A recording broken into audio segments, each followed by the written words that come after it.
নমস্কার বন্ধুরা, আমি শিপ্রাস কিচেনে আপনাদের সবাইকে স্বাগত। আজ আমি তৈরি করব একটি চকলেট কেক। চকলেট কেকের জন্য নিয়ে চলে এসেছি অরিও বিস্কুট। আমি এখানে দুটো অরিও বিস্কুট নিয়ে বন্ধুরা, আমি আজকে এই চকলেট কেক করার জন্য নিয়েছি দুটো অরিও বিস্কুট, ইনো, চিনি, ডিম, এটার মধ্যে কফি, তেল, দুধ। বন্ধুরা, আমি কিন্তু কোনো খাওয়ার সোডা বা বেকিং পাউডার দিয়ে কিন্তু আজকে আমি করব না। আজকে আমি শুধুমাত্র একটা 10 টাকার ইনো দিয়েই করব। বন্ধুরা, আজকে আমি অরিও বিস্কুটটাকে মিক্সিতে দিয়ে গুঁড়ো করে নেব।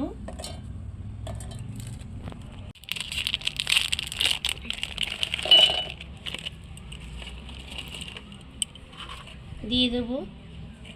প্রথমে বিস্কুটগুলো বন্ধুরা আমি ভেঙে নেব।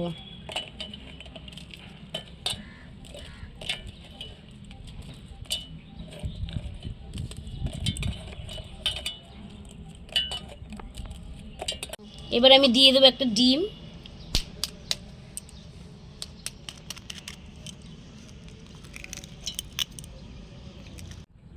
বন্ধুরা, এবার আমি দিয়ে দেবো একটু দুধ। আপনাদের পরিমাণ মতন দুধ দিয়ে নেবেন। দিয়ে দেবো চিনি। বন্ধুরা, এবার আমি এটাকে মিক্সার গ্রাইন্ডারে দিয়ে পেস্ট করে নেব। বন্ধুরা, আমার এটা পেস্ট করা হয়ে গেছে। এবার আমি আপনাদেরকে এটা খুলে দেখাবো। এবার আমি একটা বাটির মধ্যে ঢেলে নেব বন্ধুরা।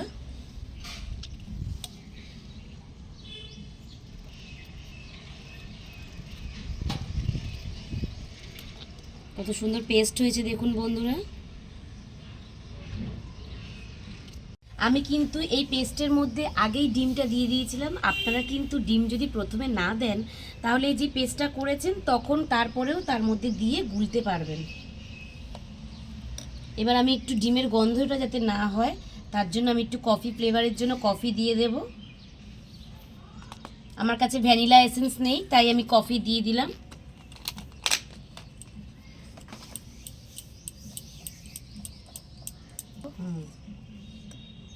তেলটা দিয়ে নিই। এবার আমি পরিমাণ মতন একটু তেল দিয়ে দিলাম বন্ধুরা। এবার আমি কফি আর তেলটাকে দিয়ে ভালোভাবে গুলিয়ে নেব।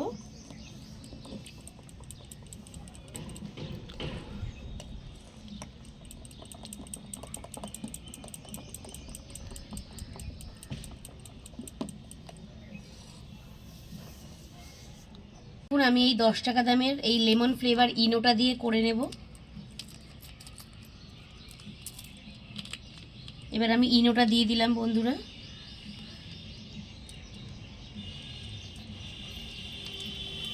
ভালো করে গুলিয়ে নেব। কফি, তেল আর এই ইনোটা ভালো করে গুলিয়ে নেব বন্ধুরা।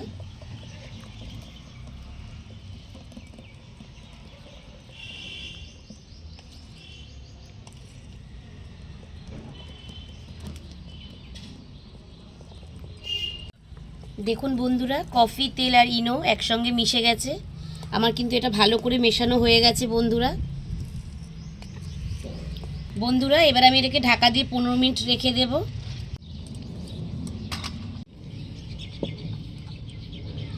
বন্ধুরা, আমার কাছে কিন্তু কোনো কেক টিন নেই। আমি আজকে এই বাটিতেই কেকটা তৈরি করব। আমি আজকে এই বাটি মাপে কাগজটাও কেটে নেব বন্ধুরা। দেখুন বন্ধুরা, আমি বাটির মাপে কাগজটা কেটে নিয়েছি গোল করে। আপনারা এইভাবেই কাগজটা কেটে নেবেন। এবার আমি বাটিতে তেলটা ব্রাশ করে নেব বন্ধুরা।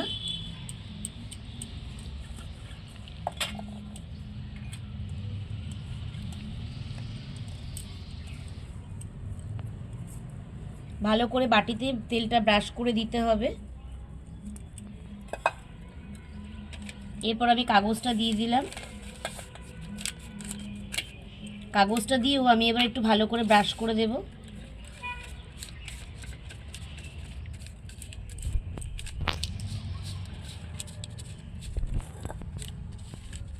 দেখুন বন্ধুরা, আমার কিন্তু ভালোভাবে ব্রাশ করা হয়ে গেছে। উনানটা ধরে গেছে বন্ধুরা। কড়াইটা বসিয়ে দিলাম। বন্ধুরা, আমি কিন্তু বালি দেইনি। আমি বালি ছাড়াই আজকে করব কেকটা তৈরি। আপনাদের যদি মনে হয় যে আপনারা বালি দিয়ে করবেন তাহলে বালি দিতে পারেন। আমি আজকে বালি ছাড়াই স্ট্যান্ডটা বসিয়ে দিলাম। কড়াইটা কিন্তু গরম হয়ে এসেছে বন্ধুরা। 15 মিনিট কিন্তু হয়ে গেছে বন্ধুরা। এবার আমি এই ঢাকনিটা খুলে নিলাম।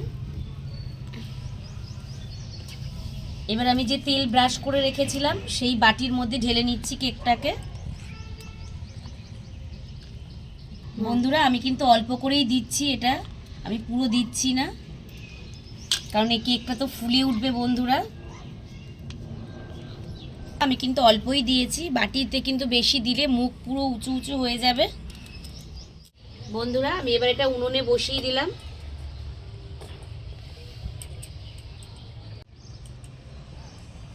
বন্ধুরা এবার আমি একটা গামলি দিয়ে ঢাকা দিয়ে দিলাম। ঢাকা দিয়ে এবার আমি 30 থেকে 35 মিনিট উনুনে জাল করে নেব বন্ধুরা।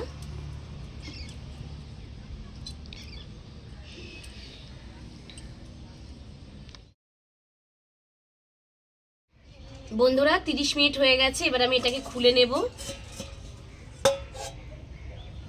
দেখুন বন্ধুরা খুব সুন্দর হয়েছে কিন্তু কেকটা। নামিয়ে নিলাম। বন্ধুরা কেকটা কত স্পঞ্জ হয়েছে। এবার আমি আপনাদেরকে কেটে দেখাচ্ছি বন্ধুরা। আপনার থেকেই খুলে আসছে বন্ধুরা কেকটা। বন্ধুরা এবার আমি একটু খেয়ে দেখবো কেমন হয়েছে। দেখুন বন্ধুরা এখনই কি সুন্দর নরম হয়েছে বন্ধুরা কেকটা, হাতে যেন তুলতুল করছে কেকটা।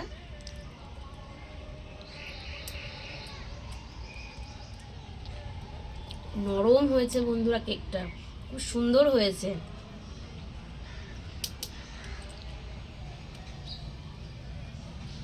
আপনারাও কিন্তু এইভাবে বাড়িতে কেকটা বানিয়ে নেবেন, খুব সুন্দর হয়েছে খেতে বন্ধুরা। আপনারা যদি এইভাবেই কেকটা তৈরি করে নিন ঘরোয়া পদ্ধতিতে, কিন্তু কম সময়ে কম খরচেই আপনারা কেক তৈরি করতে পারবেন বাড়িতেই। ভিডিওটা দেখে যদি আপনাদের ভালো লেগে থাকে তাহলে একটা লাইক, কমেন্ট ও চ্যানেলটাকে সাবস্ক্রাইব করে আমার পাশে থাকবেন বন্ধুরা। নমস্কার।